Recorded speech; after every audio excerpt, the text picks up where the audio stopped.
ఒక్క పర్వతం ఎక్కడానికే ఎంతో ధైర్యం కావాలి. అలాంటిది 7 ఖండాల్లోని 7 అత్యంత ఎత్తైన పర్వత శిఖరాల్ని అధిరోహించడమంటే మాటలా?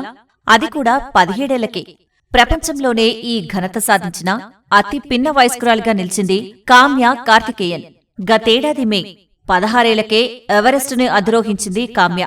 అప్పటికి ప్రపంచంలో ఆ ఘనత సాధించిన రెండో పిన్న వయస్కురాలు. అదివరకే 5 ఖండాల్లోని 5 ఎత్తైన పర్వతాల్ని అధిరోహించిందామె. 7 ఖండాల్లోని 7 ఎత్తైన పర్వతాల్ని అధిరోహించాలనే తన లక్ష్యంలో చివరకు మిగిలింది అంటార్కిటికాలోని విన్సన్. దీన్ని కూడా తాజాగా సాధించింది. ముంబైకి సమీపంలోని లోనావాలాలో ఉంటుంది కామ్య కుటుంబం.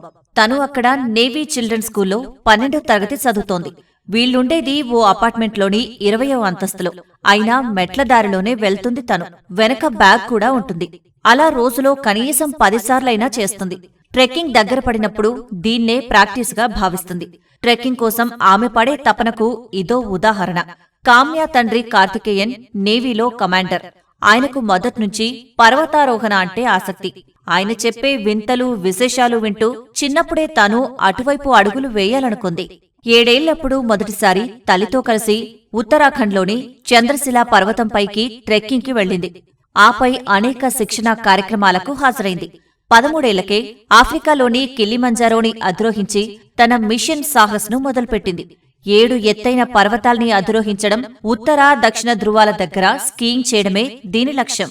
ఈ 7 శిఖరాలను అధిరోహించినప్పుడు తండ్రి ఆమెతో పాటే ఉండటం విశేషం.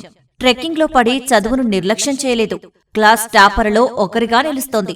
భరతనాట్యంలో ప్రవేశముంది. గిటార్ వాయిస్తుంది. మ్యారథాన్లలో పాల్గొంటుంది. స్కీ మౌంటైనీరింగ్ క్రీడాకారిణి కూడా. ఖేలో ఇండియా పోటీల్లో గెలిచిన కామ్య వచ్చే నెల చైనాలో జరిగే వింటర్ ఏషియన్ గేమ్స్ లోనూ పాల్గొంటోంది. ఇదంతా ఎలా సాధ్యమంటే నాన్న నేవీ క్రమశిక్షణ నాకు అలవాటైంది.